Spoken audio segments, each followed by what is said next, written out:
নমস্কাৰ, আজি বন্ধ দিন বাবে আমি সপৰিয়ালে উপস্থিত হলোহি নৰোৱা বা বাসুদেৱ থান সত্ৰত। আমি যিহেতু আমাৰ ছোৱালীৰ এখন শৰাই আগবঢ়াই থোৱা আছিলে, সেই সূত্ৰে আমি আজি আহি উপস্থিত হলোহি বাসুদেৱ থানত। এয়া দেখিছে আমাৰ সহধৰ্মিনী মনালিছাই বন্তি প্ৰজ্বলন কৰিছে।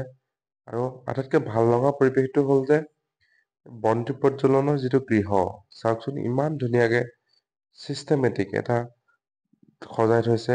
খুব অসমৰ যিহেতু বিভিন্ন প্ৰান্তৰ হাজাৰ হাজাৰ দৰ্শনাৰ্থী থানলৈ আহে আৰু এই থানত বন্তি প্ৰজ্বলন কৰেহি। আৰু চাওক, আজি যিহেতু বন্ধ দিন বাবে আজিও যথেষ্ট দৰ্শকৰ ভিৰ। আজি যথেষ্ট ভক্ত প্ৰাণ বৈষ্ণৱ ইয়াত আহি উপস্থিত হৈছেহি। আজি বন্তি প্ৰজ্বলনৰ পাছতেই আমি উপস্থিত হলোহি ইতিহাস প্ৰসিদ্ধ, বুৰঞ্জী প্ৰসিদ্ধ ঠাই হাবুঙত।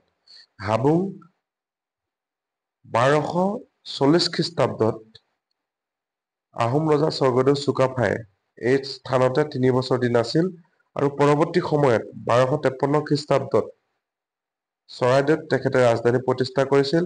আৰু আহোমৰ এই ঠাইডোখৰত লোকবিশ্বাস মতে এই ঠাইত যদি কিছু বাধা বিঘিনি থাকে, অন্যান্য কিবা অসুবিধা থাকে, এই ঠাইত বন্তি আগবঢ়ালে নাইবা কুকুৰা আগবঢ়ালে সেই বাধা বিঘিনি দূৰ হয় বুলি সকলোৱে বিশ্বাস কৰে। চাওক, আপুনি হাবুঙৰ সমগ্ৰ পৰিৱেশটো চাওক। এক পৰ্যটনৰ কেন্দ্ৰবিন্দু হিচাপে এই ঠাইডোখৰ গঢ় লৈ উঠিছে।